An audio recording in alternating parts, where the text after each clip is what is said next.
Kamusta? Ako nga pala si GH Tech at sa video na ito, pag-uusapan natin kung okay bang gumamit ng hard disk sa PC build ngayong 2026. That said, ano pang hinihintay natin? Let's do this.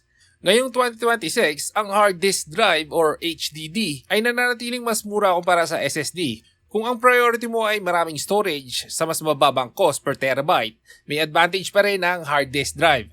Karaniwan itong ginagamit para sa malalaking files tulad ng videos, backups, at archives kung saan hindi critical ang bilis ng access. Katulad ko, gumagamit ako ng HDD para doon ko itatago yung mga lumang videos na ginagawa ko.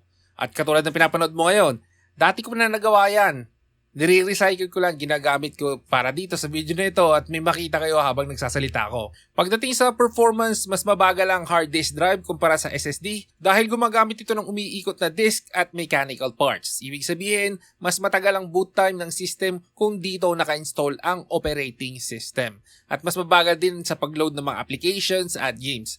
Para sa modern na PC builds, karamihan ay gumagamit ng SSD bilang primary drive dahil mas responsive ang overall system experience. May mga sitwasyon pa rin kung saan na may sense ang hard disk drive. Halimbawa, pwede itong gamitin bilang secondary storage kasabay ng SSD, kung saan ang SSD ay para sa OS at main applications, habang ang hard disk drive ay para sa malalaking files. Pwede rin ito sa mga budget builds kung saan mas mahalaga ang total storage capacity kaysa sa pinakamabilis na performance.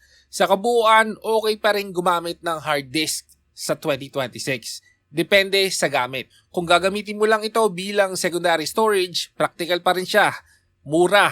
Pero kung sa primary drive ng bagong PC build, mas may katuturan na ang SSD dahil sa mas mataas na performance at mas mabilis na system responsiveness. At kung presyo ang problema mo, gumamit ka ng 120 gigs, kasya ang OS dyan, pero kung afford mo, as much as possible, 240 gigs pataas. Kasi may mga temporary files na nilalagay ang OS sa OS drive mo, kaya much better kung meron kang extra space.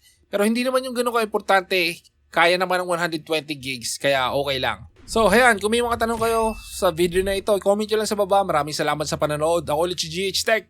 Hanggang sa muli.